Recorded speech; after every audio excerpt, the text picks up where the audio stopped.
Oh, there you are, YouTube. So I think I'm going to do another one take today unless I do any major screw ups. And if that's the case, then I'll do, a little bit of editing, chop out those major screw ups if I have any. But I think I can get all this out. You know what? Sometimes when I screw up, it's funny. So, maybe I'll leave those in. Not Corona, just little frog in the throat. Also, I don't know, do I want to look at my hair today? I mean, I should be looking at the camera, not the screen, but sometimes your eyes go to the screen. I feel like I am getting better at looking at the camera though. For a long time I thought I need to draw like a little red dot there so that my eye is drawn to it more, but I never did that, and I don't know. I think just through practice, I'm getting better at looking at the camera rather than myself. But I think I might put on a hat. I don't know if that's any better. Maybe like that. Tuck behind the ears. Looks like I have a fresh cut now. Maybe. Some hair back there. Anyway, so you've heard me say multiple times, if you've watched past videos, when I work, I put a movie on in the background, but it's always a movie that I've seen multiple times, that I know very well. And today I sort of cheated a little bit because I put on the extended version of The Hateful Eight, Quentin Tarantino's movie, The Hateful Eight. I have the regular version on Blu-ray, watch it quite a bit. I paint to it a lot. I'll, work to it, and I know it pretty well. I don't always have to, you know, I can, as I'm working, I can listen to it and I know what's going on. I don't need to look at the screen. But I watched the extended version, so that's somewhat cheating because I haven't seen the extended version. I've only seen the theatrical version. But in all honesty, I think the extended version adds like another 2 hours. I think they cut it up into episodes. You can find it on Netflix. And it's still very much a movie. The way each episode ends, it goes straight into, the next chapter. It doesn't have like an ending. It really does not feel like episodes, even though it's broken up into episodes. It very much feels like an extended, 4 or 5 hour movie or however long it was. But not in a bad way, not saying it's boring, too long or anything. But it's weird because I wasn't like noticing major changes. Like I just felt like what I was watching was the theatrical version. I mean, there were some nice shots of like horses running that, if I remember correctly, we don't get in the theatrical version. That was very beautiful. I almost wish they would have kept that in. Honestly, I feel like he could have kept all of this in because I don't think the changes were highly significant. I mean, they weren't like, I don't know, they weren't major.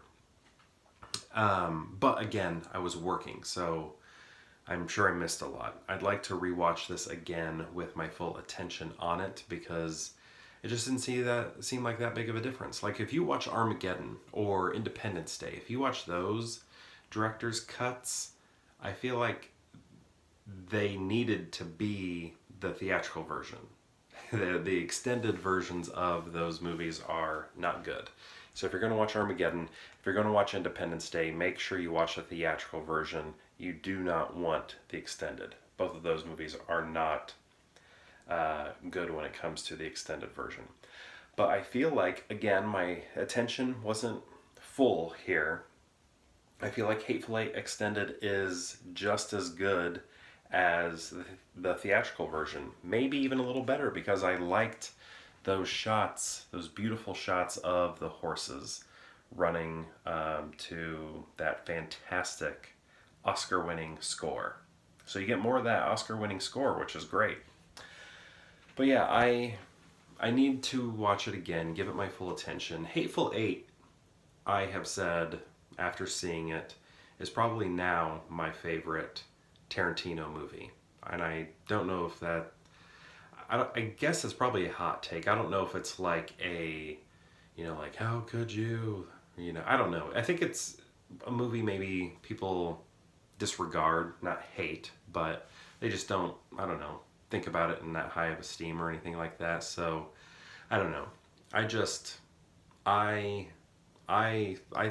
it's my favorite. I love the coldness of it. I love the weather and how that's its own character.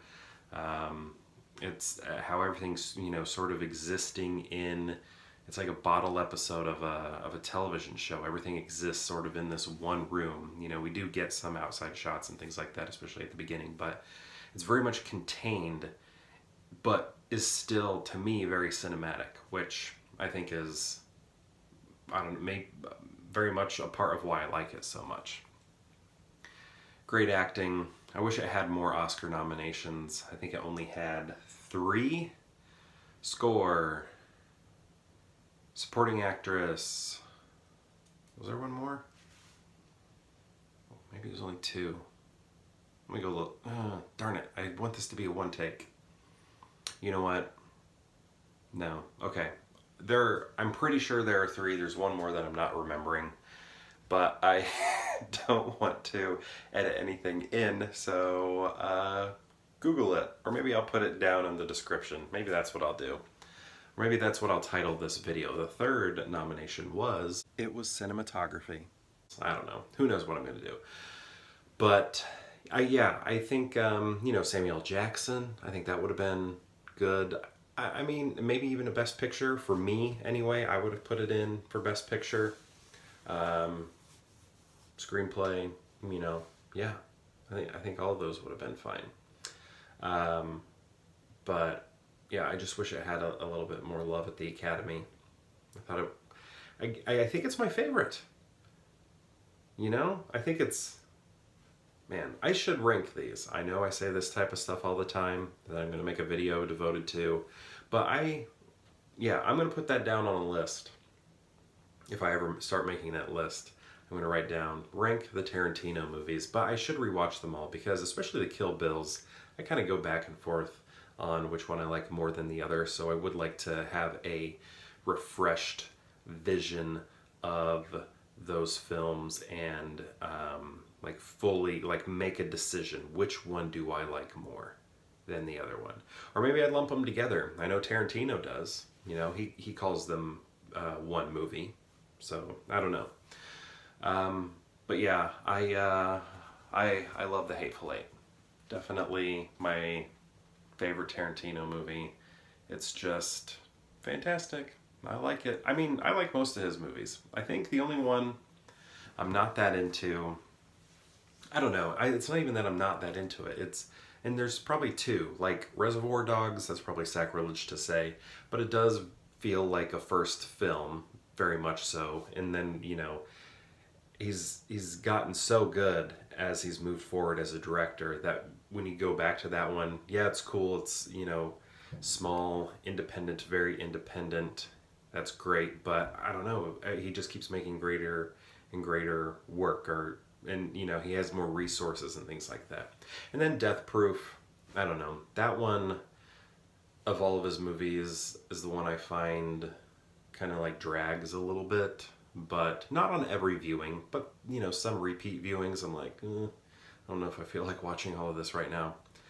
But yeah, I think I like a lot of his work. But Hateful Eight, pretty sure that's my favorite.